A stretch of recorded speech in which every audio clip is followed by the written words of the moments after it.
Well, I'm very excited to be here with two of some of my favorite people, and this is a mother and daughter. This is Jody Nesbitt and Daisy Marcus, and they have a remarkable story about some things that have happened to them in the last year and a half.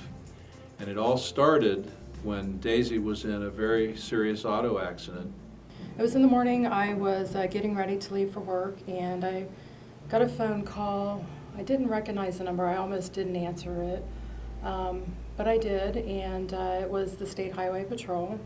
They said that Daisy had been in a car accident. They couldn't give me any information except that she was taken to OSU.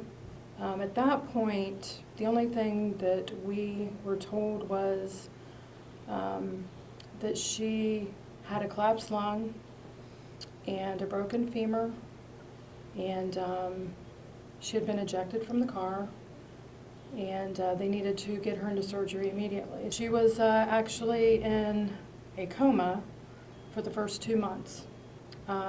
During that time, she had severe swelling in her brain. They had to remove part of her skull at one point.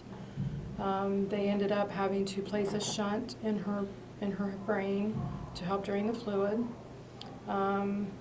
And she finally started coming around. Like I said, it was 2 months, maybe almost to the day, 2 months. And she just kind of came to one day. It's been a process, but we didn't know. We didn't know if she could see. We didn't know if she could hear us. We didn't know if she ever would. Right. And she, the day that she came to, she could understand us. She could communicate with us. She couldn't talk. She had a trach, but she could mouth words. She understood what we were saying. She could follow commands. Thumbs up, hold up so many fingers. She could do all of that. I remember one time as I was leaving and I said, "God bless you," and I saw your lips move and "God bless you." Oh. And that was really encouraging to me. And I thought, wow, God's working. I went to Dodd Hall, and I had to, I had to learn how to walk again, and I used a walker and a wheelchair for a long time. I remember I finally was allowed to take a shower. I had to have people help me, but before that I always had to get bed baths, and I hated it.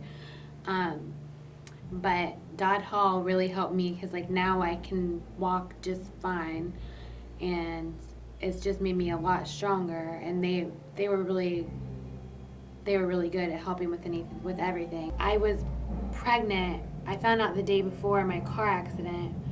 So my son, he was born 7 weeks early, but he's doing really well now. He's getting big, so he's really good.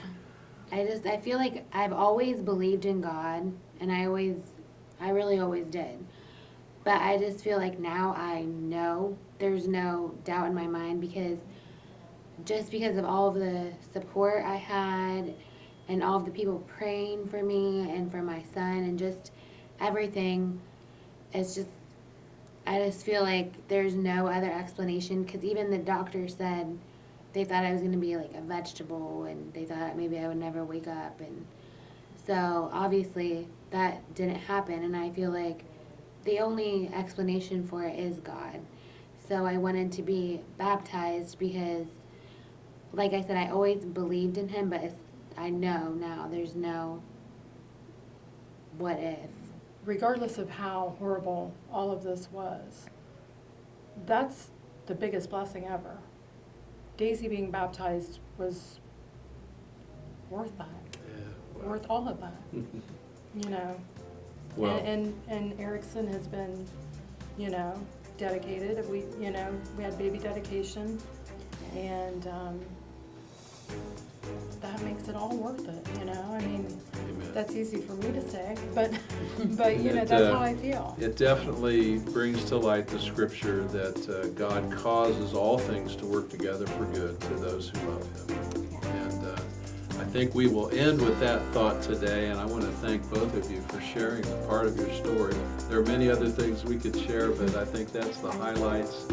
And thank all the people that were praying for you, and we just love you and thank you for being a part of our lives and our congregation.